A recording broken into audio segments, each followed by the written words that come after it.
नमस्कार। राजनीति के पन्ने का तीसरा भाग लेकर मैं आपसे आपके समक्ष प्रस्तुत हुआ हूं। राजनीति एक ऐसा गूढ़ विषय है कि हर काल में और हर व्यवस्था में कुछ इसमें नए विचार जुड़ते चले गए हैं, लेकिन दो ग्रंथ जो हैं वो बड़ा अद्वितीय हैं, जो प्राचीन समय के हैं। एक चाणक्य का अर्थशास्त्र है और दूसरा महाभारत है। राजनीति में राजा या शासक, उसका सलाहकार कौन है, इसके ऊपर बड़ा प्रभाव करता है उसकी शासन व्यवस्था पर।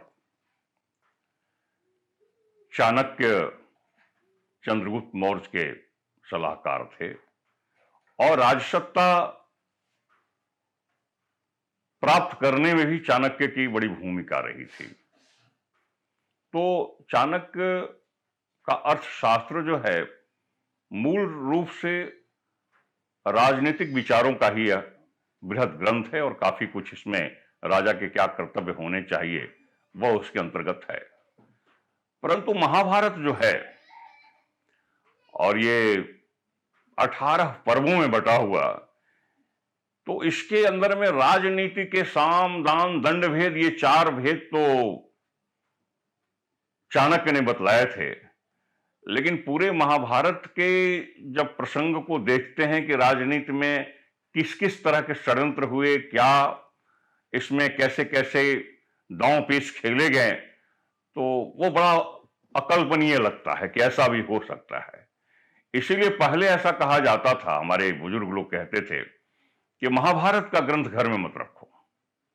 महाभारत का ग्रंथ रखने के लिए इसलिए मना करते थे क्योंकि उसके अंदर में ऐसी ऐसी बातें थी कि लगता था कि इसको पढ़ करके तो घर में लोग ऐसा अगर इससे प्रेरित होंगे तो।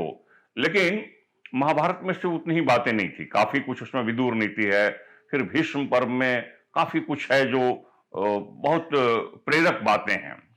परंतु 2 बिंदुओं पर हम आज चर्चा करना चाहते हैं। एक तो आप जानते हैं कि दुर्योधन के 3 महत्वपूर्ण सलाहकार थे। एक कर्ण था, दूसरा मामा शकुनी थे और तीसरा उसका भाई दुशासन था। ये 3 तो प्रकट हैं, लेकिन राजा जो धृतराष्ट्र थे उनके सलाहकार कौन था? ऐसे जो प्रकट रूप में दिखाई देता है, लोग जानते हैं, जिनके सबसे अधिक चर्चा होती है, वो विदुर थे। परंतु विदुर की बातों से कभी संतुष्ट होते नहीं थे धृतराष्ट्र। विदुर जो भी कहते थे बड़ा ही संशय युक्त रहते थे उसके प्रति धृतराष्ट्र, और उनको ऐसा लगता है कि विदुर बड़ा पक्षपात करते हैं, ये पांडवों के पक्ष के व्यक्ति हैं। तो धृतराष्ट्र का जो कूटनीति का एक सलाहकार है, महाभारत के प्रसंग में उसके एक स्थान पर चर्चा हुई है, परंतु धृतराष्ट्र के जीवन में उसका ऐसा प्रभाव रहा कि धृतराष्ट्र उसी का ही अनुगामी रहा, और उस कैरेक्टर का नाम है कनिक। कनिक जो है धृतराष्ट्र का कूटनीतिक सलाहकार था। कनिक क्या सलाह देता था? कनिक कहता था कि हे राजन, राजा के समीप रोज नए नए लोग आते हैं और जो भी आते हैं उनका कुछ न कुछ काम होता है, वो अपने स्वार्थ के वशीभूत आते हैं। अब कोई राजा के स्वागत में आता है, पुष्प गुच्छ लेकर के आता है, कोई उपहार लेकर के आता है, राजा प्रसन्न हो जाता है उसको देख करके। परंतु हे राजन, इसमें प्रसन्नता की कोई बात नहीं, वे कुछ न कुछ अपने स्वार्थ को लेकर के आपके समीप आते हैं। राजा का कर्तव्य है कि लोग उसके समीप सदैव आते रहें, उसके खुशामद में लगे रहें, उसकी स्तुति गान करते रहें, इसलिए राजा कभी उनके कार्यों को पूर्ण न करे। हे राजन, आप कितना भी प्रिय पात्र व्यक्ति हो, उसका आधा ही काम कीजिए, आधा बाद के लिए छोड़ दीजिए कि हम बाद में करेंगे। फिर अगर वो आपके पास आता है तो थोड़ा उसमें 10% और काम कर दीजिए। लेकिन 100% कभी मत करिए। 10% जब आप बाकी रखेंगे तो इसी बहाने उसका आपके समीप आना जाना लगा रहेगा, और राजा की बड़ी शोभा है कि लोग इसके समीप आते रहें और उसको घेराव बनाए रखें, उसकी स्तुति गान करते रहें। कनिक ने जो यह विचार दिया धृतराष्ट्र को, तो हमको लगता है कि जिस तरह से मैकियावेली के थ्योरी को भारत के राजनेता ज्यादा मानते हैं अपेक्षा गांधी के विचारों के, कि सत्ता ही सर्वोपरि, इसके लिए जो भी करना है करो। उसी प्रकार से कनिक का जो विचार है वह भी काफी प्रभावी लगता है। अब जैसे आप देखें, बिल्कुल आज तो राजा वाली कोई बात नहीं है, दल वाली बात आती है। तो किसी भी वादा को पूरा न करना, ये कणिक की नीति थी। और पूरा भी करो तो कुछ प्रतिशत बाकी रखो ताकि वो लोग तुम्हारे पास आते रहें। आप प्रारंभ से देखें कि राजनीतिक दलों में भी जिन्होंने जो नारा दिया, अब वो कभी लोग कहते हैं कि गरीबी हटाओ का नारा दिया गया, वो कभी पूरा नहीं हुआ। उसी तरह से और बाद में बहुत सारी बातें हुई। ये जो है, हमको लगता है कि राजनीति का जो है यह स्वभाव है, और ये जो सत्ता में जो लोग बैठे होते हैं उनकी ये खामियां कहें, खूबियां कहें, ये कनिक के विचार से प्रेरित लोग होते रहे हैं। ये महाभारत का जो है ये एक बड़ा प्रसंग है जिससे धृतराष्ट्र आजीवन प्रभावित रहा।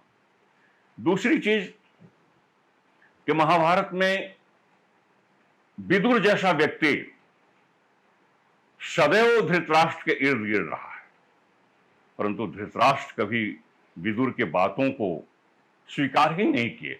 सदैव वो कोसते रहते थे विदुर को कि विदुर तुम्हारा मेरे प्रति, कारण क्या था कि विदुर नीति की बात बोलते थे और वह ऐसा बोलते थे कि दूरगामी उसका प्रभाव हो, राजा का कल्याण हो, और वो चाहते थे धृतराष्ट्र कि मेरे मन मुताबिक बात करें। तो राजा का एक स्वभाव यह भी होता है, जो सत्ता में जो बैठ जाता है उसका होता है कि मेरे मन के अनुकूल लोग बात करने वाले हों, और वह उसका ज्यादा प्रिय होता है।